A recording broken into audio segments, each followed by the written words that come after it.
খবর শুনছেন আকাশবাণী থেকে। চলে এসেছি আজকে আবার বাছাই করা কিছু গুরুত্বপূর্ণ খবর নিয়ে। শুরুতেই শিরোনাম। আমন্ত্রণ পেয়েও যাননি 5 লক্ষের গীতা পাঠের আসরে, এবার কারণ ব্যাখ্যা করলেন মমতা। হুমায়ুনের বাড়িতে টাকার পাহাড়, ট্রাকে করে এলো বাবরি মসজিদের জন্য দান। নির্বাচন কমিশন এবং এসআইআর বিশেষ নিবিড় সমীক্ষার কাজে তদারকি করতে রাজ্যে আরও 5 জনকে পর্যবেক্ষণে পাঠাচ্ছে নির্বাচন কমিশন। নাগরিক দুর্ভোগ কমাতে জন্মমৃত্যু শংসাপত্র সংক্রান্ত নতুন নির্দেশিকা জারি করতে পারে রাজ্য। ইন্ডিগো বিমান প্রসঙ্গে মমতা বন্দ্যোপাধ্যায় কেন্দ্রকে তোপ দিয়ে বলেছেন, রাজ্যে ইভিএম দখলে ব্যস্ত, জনগণের দুর্ভোগ দেখার সময় নেই কেন্দ্রের। তিনি কোচবিহারে বিএসএফ পুলিশকেও সতর্ক করেছেন।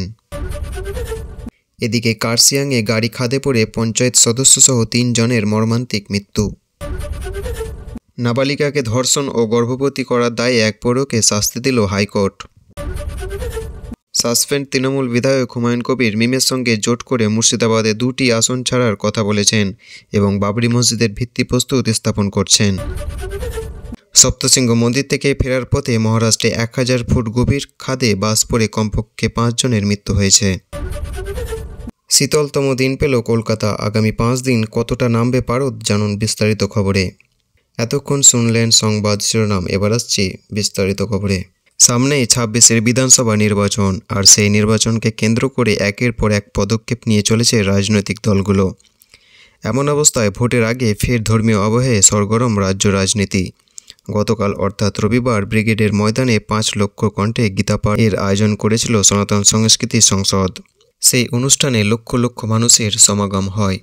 উপস্থিত ছিলেন দেশের বহু সাধু সন্ত থেকে রাজ্যের বিজেপি নেতারা। জানা গিয়েছে সেই অনুষ্ঠানে নিমন্ত্রণপত্র পাঠানো হয়েছিল মুখ্যমন্ত্রী মমতা বন্দ্যোপাধ্যায়কেও, কিন্তু সেখানে যাননি তিনি। তাই এবার অনুপস্থিতির কারণ তিনি স্পষ্ট করে জানালেন, আমি বিজেপির অনুষ্ঠানে কিভাবে যাব, আপনারাই আমাকে বলুন। এটা যদি কোনো নিরপেক্ষ অনুষ্ঠান হতো নিশ্চয় যেতাম, কিন্তু আমি বিজেপির কর্মসূচিতে কিভাবে যাব? আমার তো একটা নীতি আছে, সেই প্রোটোকল ভেঙে আমি যেতে পারি না। তবে মনে রাখবেন, আমি সব ধর্মে সমন্বয়ে বিশ্বাস করি, সব ধর্মকে সম্মান করি, সব ধর্ম, সব জাতি, সব বর্ণকে সম্মান করি, কিন্তু যেখানে বিজেপি সরাসরি যুক্ত সেখানে আমি যাব কি করে বলুন তো?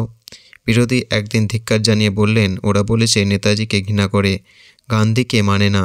আমার বাবা মা আমাকে এই শিক্ষা দেয়নি, আমার বাংলার মাটি, আমাদের শিক্ষকরা এই শিক্ষা দেয়নি। বাংলাকে যারা অপমান করে, অসম্মান করে, তাদের সঙ্গে আমি নেই। হুমায়ুনের বাবরি মসজিদ তৈরির আগে কতটা জনপ্রিয় হয়েছে তা অনুদানের বহর দেখেই বোঝা গেল। তাই তো পাহাড় সমান টাকা গোনার জন্য ইতিমধ্যে আনা হয়েছে বিশেষ মেশিন। তাছাড়াও টাকা গোনার কাজে নিয়োগ করা হয়েছে প্রায় 30 জন লোককে। স্থানীয় সূত্রে খবর, সকাল থেকে রাত পর্যন্ত নিরন্তর চলছে ডোনেশনের গণনার কাজ। রাত 12টার পরও চলে টাকা গোনা। এখন পর্যন্ত 60টি ট্যাঙ্ক খোলা হয়েছে, তা থেকে 73 লক্ষ টাকা পাওয়া গেছে, অর্থাৎ মোট 1,10,00,000 টাকা জমা পড়েছে। হুমায়ুনের দাবি, মুর্শিদাবাদ ছাড়াও বীরভূম, মালদা থেকেও একাধিক ব্যক্তির সঙ্গে যোগাযোগ করেছেন। তারা চাইছেন সেই জেলাগুলিতেও বাবরি মসজিদের মতো প্রকল্প হোক। হুমায়ুন জানিয়েছেন, বীরভূমের রামপুরহাট সিউড়ি থেকেও প্রস্তাব এসেছে। প্রসঙ্গত, সমগ্র রাজ্য জুড়ে হুমায়ুনের বাবরি মসজিদ নির্মাণের এই প্রচারকে ঘিরে তীব্র প্রতিক্রিয়া দেখা দিয়েছে রাজনৈতিক মহলে। এক অংশের দাবি, এই রাজনৈতিক ভুলবদলই স্পষ্ট করে দিয়েছে যে হুমায়ুনের বাবরি মসজিদ প্রকল্প এখন রাজনীতির কেন্দ্রবিন্দুতে। একদিকে তিনি চলতি মাসে নতুন দল গঠনের ঘোষণা দিয়েছেন, অন্যদিকে জানাচ্ছেন তার দলের সঙ্গে বামফ্রন্ট, কংগ্রেস এবং আইএসএফ চাইলে সঙ্গে যোগ দিতে পারেন। যদিও কংগ্রেস কিংবা সিপিএম কোনো দলই হুমায়ুনের সঙ্গে নতুন দল গঠনের ঘোষণাকে গুরুত্ব দিতে নারাজ। তাদের দাবি, এগুলো নিছক রাজনীতি উত্তপ্ত করার কৌশল। তবে এই মুহূর্তে হুমায়ুনের বাবরি মসজিদের জন্য জমতে থাকা টাকার পাহাড় রাজনীতিকে এক নতুন বিতর্কের জন্ম দিয়েছে। সম্প্রতি ইন্ডিগো বিমান সংস্থার ব্যাপক ফ্লাইট বাতিলের ফলে দেশের বিভিন্ন বিমানবন্দরে যাত্রীরা গুরুতর দুর্ভোগের শিকার হন। মমতা বন্দ্যোপাধ্যায় এই ঘটনাকে বিপর্যয় বলে অভিহিত করেছেন। তিনি সরাসরি কেন্দ্রকে নিশানা করে বলেছেন, রাজ্য এখন ইভিএম দখলেই ব্যস্ত, জনগণের দুর্ভোগ দেখার সময় নেই কেন্দ্রের। তিনি অভিযোগ করেছেন, কেন্দ্রীয় সরকারের কাছে এই ধরনের পরিস্থিতি যেন বিকল্প কোনো পরিকল্পনা বা ব্যবস্থা নেই। দার্জিলিং জেলার কার্শিয়াংয়ের কাছে একটি গাড়ি খাদে পড়ে গিয়ে কমপক্ষে 3 জনের মৃত্যু হয়েছে।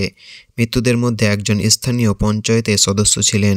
দুর্ঘটনাটি গভীর রাতে ঘটেছিল, ফলে দেহগুলি উদ্ধার করতে দীর্ঘ সময় লাগে। আগামী কয়েকদিনের পশ্চিমবঙ্গে তাপমাত্রা আরও 2 থেকে 3 ডিগ্রি সেলসিয়াস কমার পূর্বাভাস। কলকাতা সহ দক্ষিণবঙ্গের জেলাগুলিতে জাঁকিয়ে শীতের অনুভূতি। ভোরে ঘন কুয়াশার কারণে দৃশ্যমানতার হ্রাস থাকবে।